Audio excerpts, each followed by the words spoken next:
Lento pero viene, el futuro se acerca, amanece el horizonte. Los movimientos de las disidencias sexuales. En el periodo de las guerras mundiales, fomentó la creación de espacios homoeróticos en donde tanto hombres como mujeres empezaron a compartir demasiado tiempo entre ellos mismos. Los soldados en las trincheras, los barcos, puertos o campamentos, y las mujeres en los hospitales y las fábricas. Esto generó la consolidación de espacios en donde las relaciones homoafectivas florecieron. A esto se le debe sumar la creciente posibilidad de un trabajo independiente en el mundo de la posguerra, lo que acrecentó más la posibilidad de superar la necesidad de la familia nuclear como sustento básico de la vida. En este contexto surgen las primeras organizaciones de disidencias sexuales, las llamadas organizaciones homofílicas. Entonces esta hipótesis que manejamos acá es una de las hipótesis que más manejan historiadores en torno al boom de las organizaciones, primeras organizaciones de disidencias sexuales, y tiene que ver con un montón de espacios homoeróticos, si se quiere, que surgieron en los periodos de las guerras. Es por eso que de este periodo podemos encontrar numerosas cartas y fotos de parejas de chicos o parejas de chicas. Hago una aclaración conceptual un poco antes de seguir, y es que a lo largo de esta presentación vamos a hablar de homosexualidad como el término que se usaba contextualmente en la época. A principios del siglo XX se usaba el término homosexual para designar tanto comportamientos masculinos como femeninos, o incluso lo que consideramos como identidades trans.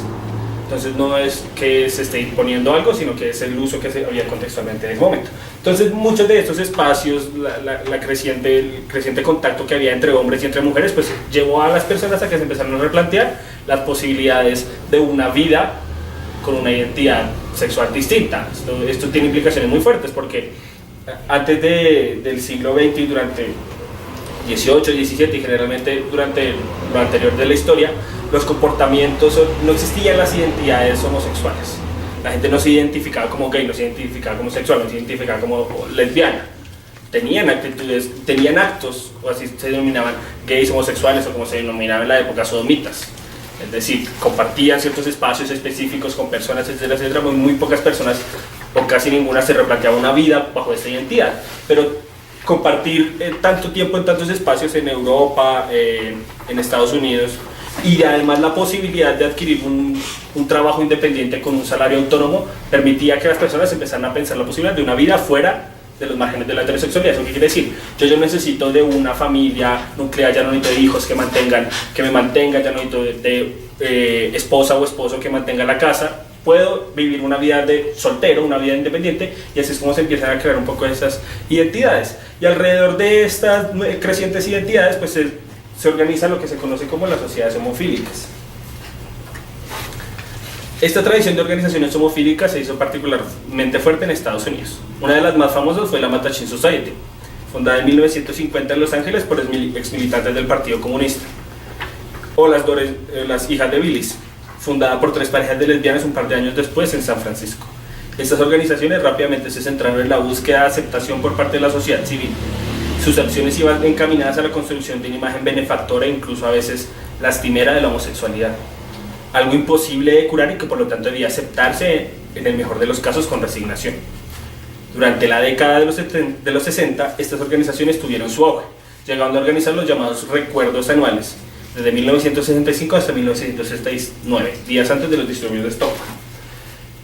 Entonces las sociedades homofílicas tenían esta intención de lograr la aceptación de los comportamientos que en ese momento se consideraban desviados, apelando a sentimientos de lástima como puede ser el de un enfermo.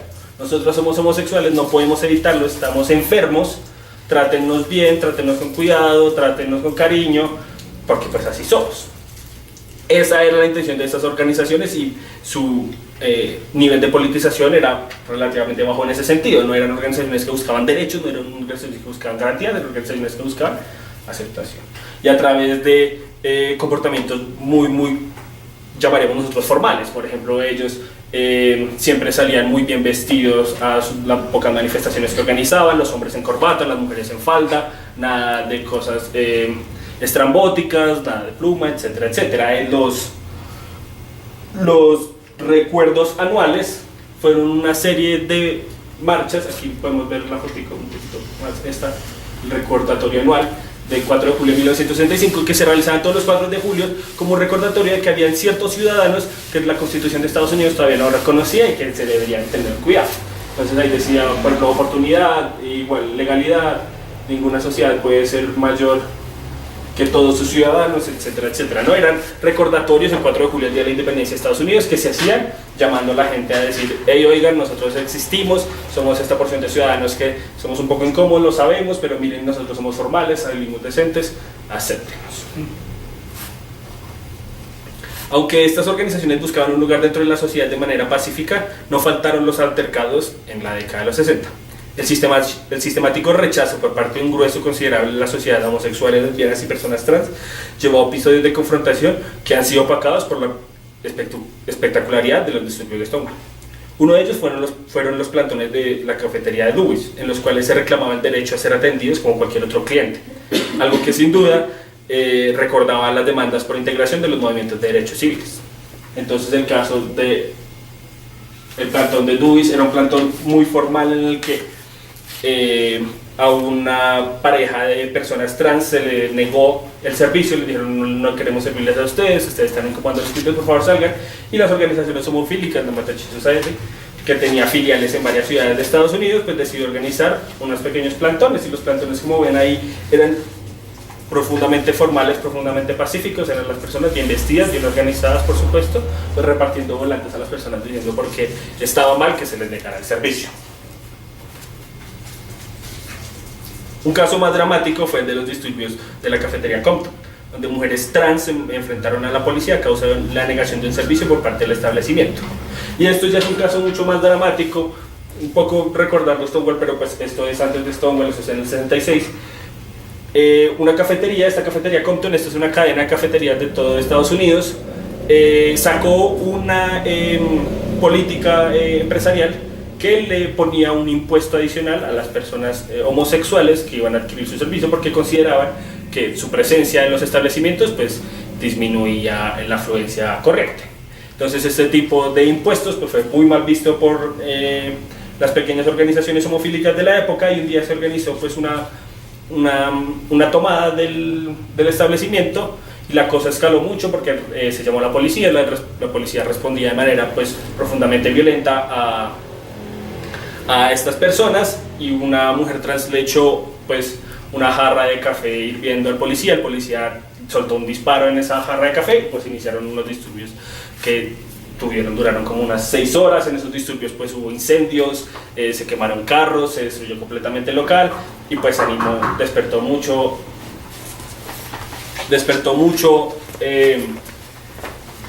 las ansias de movilización de las organizaciones homofílicas, porque fue uno de los primeros grandes enfrentamientos violentos.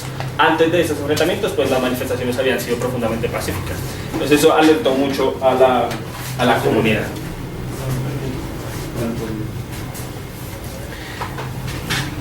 En Francia, la tradición homofílica, y perdonen el error, no se había arraigado tanto.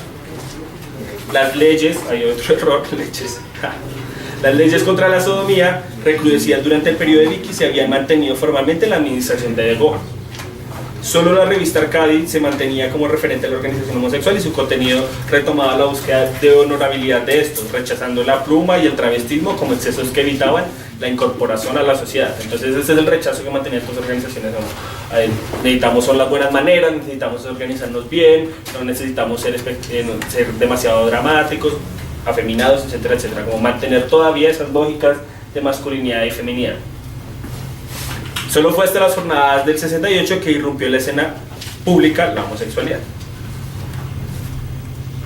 El 14 de mayo, durante las jornadas de protesta, se pegaron en las paredes de la Sorbona carteles que invitaban a un comité de acción pedrástica revolucionaria. Ahora el nombre puede sonar un poco controversial, y eso era a propósito. Su nombre, escandalosamente intencional, hacía referencia a la práctica de pedrastia en la antigua Grecia, un referente cultural para las organizaciones homofílicas del mundo. Entonces aquí tenemos nuevamente que recordar que lo que nosotros aparentemente vemos como palabras que definen identidades estáticas hoy en día, en esta época hasta ahora se estaban construyendo. O sea, las palabras gay, la palabra homosexual, la palabra lesbiana no eran tan aparentemente estáticas en los 60 como hoy las entendemos. Y una de esas, y en medio de esas disputas por ver cómo nos nombramos, cómo nos definimos, pues surgían este tipo de términos, como pederastia. Aquí pederastia es un término provocativo, ¿no? Se está haciendo alusión a esa práctica que existía en la antigua Grecia de que el maestro, un hombre maduro, mantenía una relación sexual afectiva con su estudiante, que era un hombre joven. Por supuesto, eso no significaba que las personas que entraran dentro de la organización, o hasta donde yo pude averiguar, practicaban el sexo con niños, por supuesto que no. Pero sí hacía alusión a que existían dentro de, por ejemplo, las universidades, relaciones entre maestros y estudiantes. Otro apunte interesante del nombre que se utilizó en esta organización es que una de las formas coloquiales y ofensivas de llamar a los homosexuales en Francia es PD, como un diminutivo de pederasta. Es como decir maricón, hoy acá, pero ya se usa PD. Entonces, pervertido, tal vez. Exacto, también pervertido. Pero es más así, o sea, hace alusión a la pederastia y pues es un insulto. Entonces ellos nuevamente en esta tradición que tiene el movimiento de disidencias sexuales, pues usan los insultos y los reapropian, y en este sentido pues eso fue. En el cartel decía: movido y profundamente conmocionado por la represión civil y policial que se ejerce contra todas las minorías eróticas, homosexuales, voyeurs, masoquistas, participantes en orgías, el CAPR denuncia la restricción de las posibilidades de amor que irrumpen en Occidente del advenimiento del judio-cristianismo. No faltan los ejemplos de esta odiosa represión.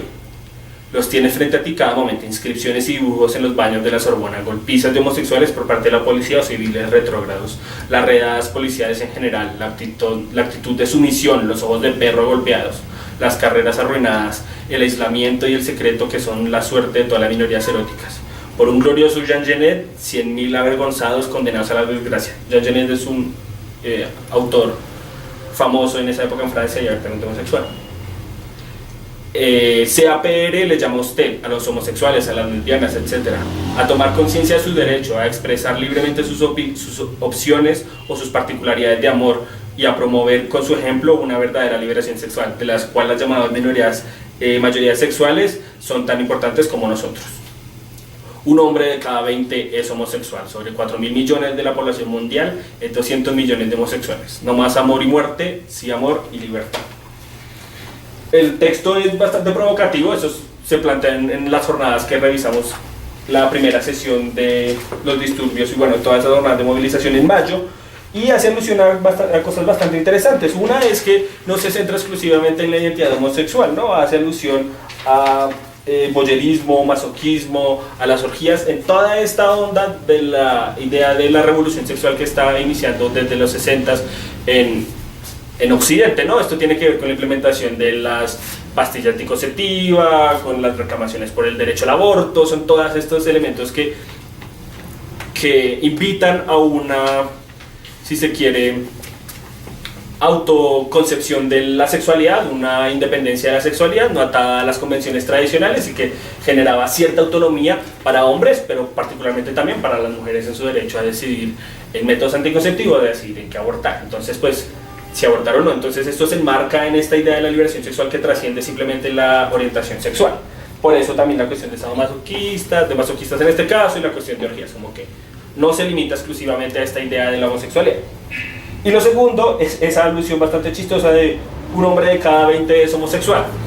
Esa información se saca del informe Kinsey. El informe Kinsey fue una investigación que hicieron psicólogos de Estados Unidos entre los 30 y los 40, un sondeo de, pues la cifra es espectacularmente alta, supuestamente 1 millón de estadounidenses lograron sondear, donde se creó una escala bastante, que hoy nos podría sonar bastante chistosa, pero que intentó medir de una manera científica y sin prejuicios la orientación sexual de las personas. Entonces esa escala que ustedes a lo mejor van a ver después de pronto en redes sociales, que dice exclusivamente homosexual, o medianamente homosexual, o algunas veces homosexual, bisexual, medianamente heterosexual, algunas veces heterosexual y exclusivamente heterosexual. ¿Sí? Son 6 puntos de escalas que ellos intentan medir con pues una base amplia de entrevistas, tanto de hombres como mujeres, y que arroja el resultado aquí pues está un poco más exagerado. El resultado del informe Kinsey es que es 1 de cada 10 hombres ha practicado en algún momento sexo homosexual, ha tenido actitudes homosexuales en algún momento. Y esto no es exclusivamente homosexual, sino esto incluye algunas veces homosexual, pocas veces homosexual, pero 1 de cada 10 hombres. Esa es la estadística que arroja el informe. Por lo tanto, el 10% de la población, según el informe, ha practicado en distintas formas de expresión sexual, lo cual hace un poco, le da un poco de soporte a esta idea de la revolución sexual, la idea de reconozcámonos desde otras formas. El grupo buscaba romper las convencionalidades de la sexualidad aprovechando el revuelo que estaba causando los manifestantes, y aunque lograron articular algunas acciones en conjunto con el resto del movimiento, fueron tomados por chiste por algunas personas e incluso sus carteles fueron arrancados de las universidades, temiendo que se tratase de una estrategia para desprestigiar el movimiento. Fueron los mismos estudiantes los que atacaron a este movimiento, particularmente en sus carteles y de su propaganda, pensando que era una forma de desprestigiar el movimiento y evidenciando un poco todavía lo conservador que resultaba el movimiento, ¿no? Como este es un chiste, nos van a tratar de pedrastas, esto de la prensa va a salir re mal, quitémoslo, esto no existe, Aunque el CARP tuvo una pequeña duración, fue lo suficientemente visible dentro de los círculos homosexuales como para inspirar una nueva generación de activistas en torno a la revolución sexual. Y esta inspiración solo se vio acrecentada por las jornadas del 28 y 29 de junio de 1969. Hay un gran error de escritura, 1969, un año después.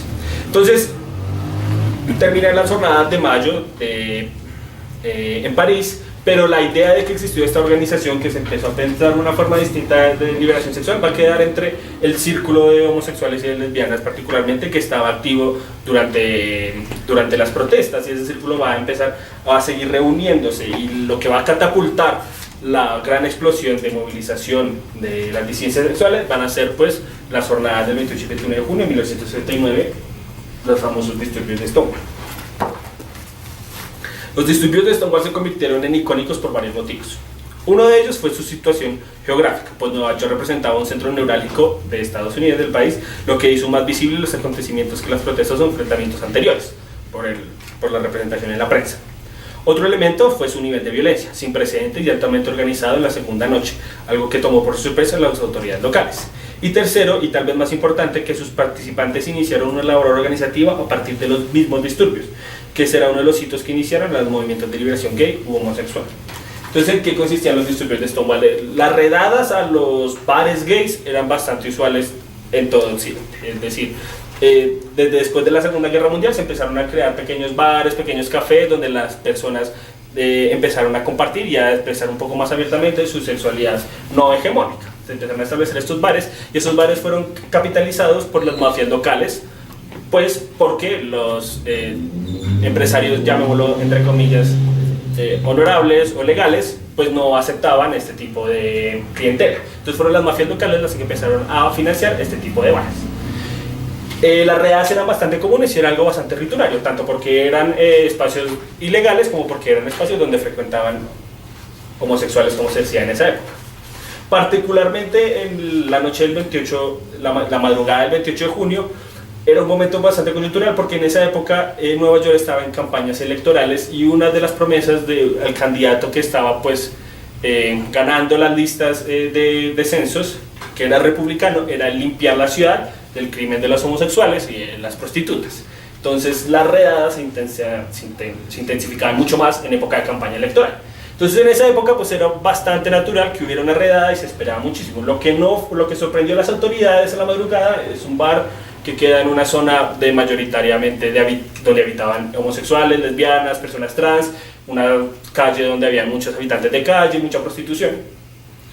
Lo que sorprendió mucho a las autoridades esa noche pues es la respuesta violenta de las personas. Entonces, en lo que es la redada rutinaria, se entra la policía al bar, se prenden las luces, se empieza a sacar la gente, y de un momento a otro, por los relatos que sabemos de los disturbios, pues es una compañera lesbiana la que empieza a empujar, empieza a decir que no quiere que la arresten, que no quiere que la metan al carro, y saca de sus bolsillos todo lo que tiene en la mano, moneditas, papelitos, y empieza a tirárselos a la policía. Cuando las otras compañeras ven eso, empiezan a sacar todo lo que tienen en los bolsillos, empiezan a tirárselos a la policía, y a escala la violencia. Entonces, del inicio de las monedas y las piedritas, se empiezan a llevar ladrillos, basureros, etcétera, etcétera. La violencia se intensifica tanto que los policías entran al bar y lo cierran y se quedan encerrados allá adentro. Toda la multitud de personas empieza afuera a intentar tomarse el bar nuevamente, con arietes, con ladrillos, etcétera, etcétera. Aquí el protagonismo es un protagonismo que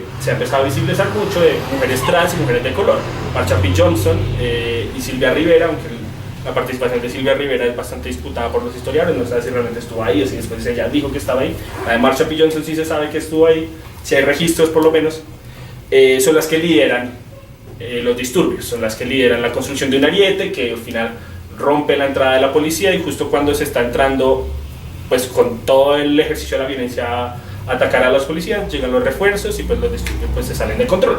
Hay un muerto en esos disturbios, no se sabe el nombre, pero se sabe que era argentino, que estaba en el segundo piso del bar. Él se identificaba como homosexual, y cuando entra la policía, él salta del bar y pues cae y hay unas rejas afuera y queda empalado y muere.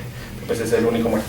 Lo interesante es, después del segundo día, después de esos disturbios, pues la policía intenta controlar un poco, y a la mañana siguiente las personas que asistieron al bar deciden organizarse en pequeñas brigadas, se levantan unas barricadas en la calle y pues inicia otro tipo de violencia mucho más planificada, con escuadrones de seguridad que empiezan a tirar ladrillos a los policías desde las ventanas de los edificios y que empiezan a grafitear pues por todo el barrio. Gay Power, poder gay. Entonces eso es lo que va a hacer los disturbios de Stonewall, y va a ser tan contundente como por las nociones que mencioné, como la repercusión en la prensa, grande, amplia, pero también la idea de que una acción que rutinariamente se hubiera pasado, como decían los compañeros de Francia, como con los ojos caídos, con la mirada de perro golpeado, pues se convirtió en una respuesta masiva. Los disturbios iniciaron una oleada de movilizaciones que se consolidaron en los frentes de liberación gay, organizaciones de sexualidad disidentes que se formaron inspiradas en los disturbios y las jornadas de movilización del 68. En Estados Unidos esas organizaciones crearon una tendencia autonomista, que aunque se inspiraba en la retórica de la nueva izquierda, se alejaba de la denominación tradicional de izquierda, manteniendo una posición algo ambivalente. Tal posición se extendió en Inglaterra y logró ser mayoritaria en el mundo anglosajón. Entonces, después de los disturbios de Stonewall, se empezaron a crear comités de los frentes de liberación gay, y su gran primera acción fue la primera conmemoración de los disturbios de Stonewall, que se celebró el 28 de junio de 1970, de ahí la tradición de lo que conocemos como la Marcha del Orgullo. Se hace en alusión a los disturbios de Stonewall. Hoy en día, por ejemplo, aquí en Bogotá no se hace el 28 de junio, es una marcha dominguera, podemos charlar de eso después, pero se trata de eso, de conmemorar los disturbios de Stonewall, y eso inició pues una tradición que caló mucho en el mundo anglosajón, pero que se distanció mucho de la política partidista. Otro ejemplo de organizaciones que surgieron aquí, tal vez una más famosa, es Street Trans Activist Revolutionary Alliance, STARS, que fue la organización que creó Silvia Rivera y Marsha P. Johnson, que era una organización para personas trans en estado de vulnerabilidad, en este caso personas trans que habitaban en la calle. Entonces son este tipo de organizaciones que usaban apellidos como revolucionarios de liberación, pero que tenían un trabajo pues mucho más de vocación hacia lo comunitario, y menos alejadas pues a políticas más partidarias o tradicionales, si se quiere. Por otra parte, en Francia, a partir de los disturbios de Stonewall y de la tradición de la organización CAPR, se consolidó otra corriente mucho más cercana a la izquierda, de movilización de liberación homosexual. En 1971 se fundó el Frente Homosexual de Acción Revolucionaria, que retomó directamente la experiencia de 1968, y esto decían unos primeros panfletos. Desafortunadamente, hasta mayo del 68 el campo revolucionario era uno de orden moral heredado de Stalin. Todo lo que había era gris, puritano, deplorable, pero de repente el estallido de un trueno, la explosión de mayo, la alegría de vivir, la lucha, baile, risa, celebración, y así, enfrentados en esta nueva situación, nosotros los homosexuales revoltosos y algunos de nosotros ya politizados, descubrimos que nuestra homosexualidad, aquella que podíamos reafirmar al frente y en contra todo, nos hacía auténticos revolucionarios. Pues de esta manera cuestionábamos todo lo que estaba prohibido en las civilizaciones europeas y americanas. No lo duden, queremos la aniquilación de este mundo, nada más, la libertad de todo el mundo, por todo el mundo, para todo el mundo es la meta. Entonces la politización de este sector mucho más radicalizado en Francia viene de la tradición de mayo del 68, y la idea de, ¿se acuerdan en la primera sesión cuando hablamos de que una de las críticas que tenía el sector más sindicalista de los movimientos estudiantiles franceses era sus consignas etéreas y revolucionarias de muerte a la burguesía, muerte al capital, que vive la revolución, pues esas consignas van a ser las que van a inspirar a este sector radicalizado de homosexuales y de lesbianas a organizarse. Y es un sector que va a estar mucho más comprometido y politizado con, por ejemplo, la lucha de clases. Y es algo interesante porque es que de esas consignas etéreas que se consolidan estas organizaciones que le apuntan a una visión mucho más integral de lo que es la represión sexual y la represión del capital. A diferencia de la tendencia estadounidense, en Francia la cercanía con la nueva izquierda se hizo evidente. La participación de figuras como Daniel Guérin, un narcosindicalista bastante famoso, historiador también, eran paradigmáticas y representaron un proceso de autocrítica por parte de la izquierda a la hora de incorporar nuevos actores y nuevos reivindicadores a las luchas revolucionarias. Y aquí también podemos resaltar el papel de Guy Hockenheim. Este es Daniel Guérin y Guy Hockenheim, estos dos intelectuales homosexuales franceses participaron en las jornadas de mayo del 68 y también se integran al Frente de Acción Revolucionaria, Homosexual de Acción Revolucionaria, con esta idea de decir como, bueno, está muy bien esto de la liberación sexual, pero no podemos perder de vista la perspectiva de clase. ¿Eso qué quiere decir? Que tenemos que intentar darle sentido, vamos a conciliar la idea de que la heterosexualidad está vinculada con el capital y le es funcional, y ahí se empieza a desarrollar toda una teoría que va a intentar explicar por qué la familia heterosexual hace o es un componente fundamental del desarrollo del capital en Occidente. Y esto es mucho antes de los 90, mucho antes de la teoría queer. Y es bastante interesante porque intenta conciliar eso. Es un sector mucho más radicalizado. En Estados Unidos no va a ser así, en Estados Unidos no va a haber ese tipo de teorización por el contexto específico que ya les comentamos. Y esta radicalización particular va a ser la que va a llegar aquí a Latinoamérica. Fue esta tendencia más de izquierda francesa la que influye en la consolidación de las primeras organizaciones de liberación homosexual en América Latina. Los ejemplos de Argentina, México, incluso Colombia representan la búsqueda por un referente internacional de organización enmarcado en la lógica de la Guerra Fría, que sin embargo no estuvo exento de contradicciones. El fetichismo por el foquismo, la admiración del Che, el proceso cubano y la búsqueda de apoyo por parte de las izquierdas nacionales y el movimiento obrero fueron los grandes problemas que estos movimientos se enfrentaron. Entonces es muy interesante porque a pesar de que la literatura y hoy la cultura popular hablen de que Stonewall como el elemento fundamental y fundacional de las movilizaciones de disidencias sexuales y del actual movimiento LGBTI, lo que nos arroja una lectura mucho más pausada de los fenómenos es que en realidad mucho se debe más a la experiencia francesa y particularmente a esta retórica de liberación y revolución que se hereda del 68. Aquí tenemos tres ejemplos bastante claros. El primero de la izquierda es el Frente de Liberación Homosexual de Argentina, que se fundó en 1966, de hecho, pues heredado de un grupo que se creó en 1966, Nuestro Mundo, y que se cambió su nombre en el 71, y que era unos asiduos lectores de Daniel Guérin. Y como podemos ver en la foto, pues también tienen un poco lo que recordaba, como una estética mucho más cercana a lo que es la insurgencia en ese momento. Tenían capuchas, las capuchas eran rosadas, la bota en blanco y negro no se puede ver, se acaban ese tipo de comunicados. Ellos tuvieron un problema muy fuerte porque intentaron integrarse a la izquierda nacional, particularmente al peronismo, y fueron rechazados por los peronistas, porque como sucedió en el mayo del 68 eran considerados pues incómodos, un poquito enfermos, un poquito antisociales. Está esa famosa consigna de ni maricones ni faloperos somos los soldados de Perón, los montoneros. Una respuesta directa a ese intento que tenía el FLH de acercarse al peronismo. Entonces ellos sufrieron ese mismo intento y pues cuando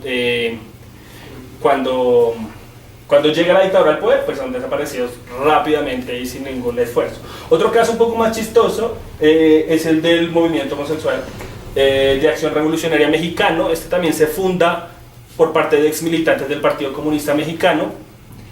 Inician muy parecidos a la experiencia estadounidense con un frente de liberación homosexual. Entonces los frentes consistían en hacer pequeñas charlas sobre por qué un homosexual no es en realidad un enfermo, sino una persona común y corriente, que no tiene nada de malo, etcétera, etcétera, pero que van a radicalizarse mucho después y que su primera acción política pública va a ser una marcha en conmemoración al triunfo de la Revolución Cubana. Ahora, el tema es controversial, ¿no? Porque el tema siempre surge de las implicaciones que tuvo la Revolución Cubana para los militantes homosexuales, y está el caso paradigmático de Reinaldo Arenas, que al principio apoyó mucho la revolución, pero que después huyó por sus tratos. No se puede esconder que hubo violencia, que hubo maltrato, que se llevaron a los homosexuales, que fueron considerados no aptos para la revolución, pero que sin embargo el nivel de retórica del movimiento cubano, esta idea de liberación, esta idea de emancipación, va a calar mucho más en estos movimientos y van a convertirse en símbolos. Por eso el primer acto, manifestación pública del movimiento de liberación homosexual mexicano, va a ser un apoyo a la revolución cubana, independientemente de las noticias que existan respecto al trato de los homosexuales allá. Y el caso colombiano es aún mucho más interesante. Colombia se funda el movimiento de liberación homosexual en 1977 por León Zuleta, que también hizo parte del Partido Comunista Colombiano, que lo sacaron por homosexual, y que también le hacía homenajes al Che Guevara. Entonces en los periódicos, por ejemplo, del movimiento de liberación homosexual existían conmemoraciones al Día del Guerrillero Heroico. Porque estos movimientos homosexuales que heredan esta tradición francesa de una politización altamente hacia la izquierda, pues intentan solventar estas crisis políticas acercando al único referente que tienen en su contexto de emancipación, que es la izquierda, las sus respectivas izquierdas nacionales. Y para bien o para mal, así es como se van a asociar. Entonces eso va a ser como esta nueva articulación de los movimientos sociales, la idea de que van a construirse dos grandes tendencias, una más estadounidense que tendía un poco a la despolitización, si se quiere, o que puede que suene un poco fuerte, y otra francesa que tendía mucho más a la proactividad, a la tendencia mucho más revolucionaria, que va a tener muchos problemas aquí en América Latina. Y que en Francia también va a sufrir sus mismos problemas. El Frente de Acción Homosexual de Acción Revolucionaria va a sucumbir en 1976 por problemas internos y particularmente por el alto protagonismo que estaban teniendo los hombres cisgénero dentro de la organización y que no le daban espacio a las mujeres o a las personas trans.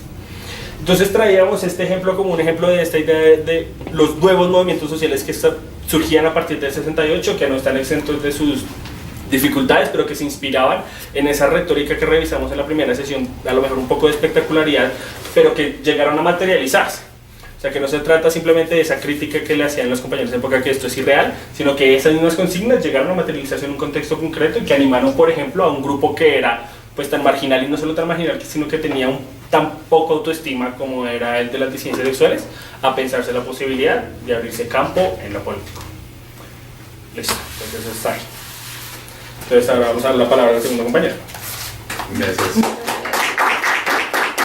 Y su luz es rojinegra, lento pero encuentra el camino hacia la huerta, donde plantará los sueños y cosechará las puertas hacia el mundo nuevo sin las esperanzas.